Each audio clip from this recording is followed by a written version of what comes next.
Hi everybody, this is Umar from Tutorials Hub, and today we will be discussing about how to delete issue in Jira. Before we begin, consider subscribing and donating using the link in the description below. It will be highly appreciated if you tip us a small amount. So now talking about deleting or removing issues in active sprint. So let's just assume you are on a sprint and you want to delete it. Simply right click on the issue and select delete.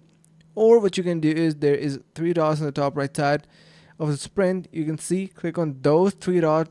I'm going to be looking something like this and click on delete. And let's just assume that you want to do that using your keyboard only. You can press option or command onto your Mac, I mean control and K, and then you can delete it as well. So it is quite simple. Make sure to give it a try and let us know if this was helpful. If this was, consider subscribing to our channel, and do not forget to head over to the donation link below and leave us a small tip. It is going to be really appreciable. See you guys around in the next video.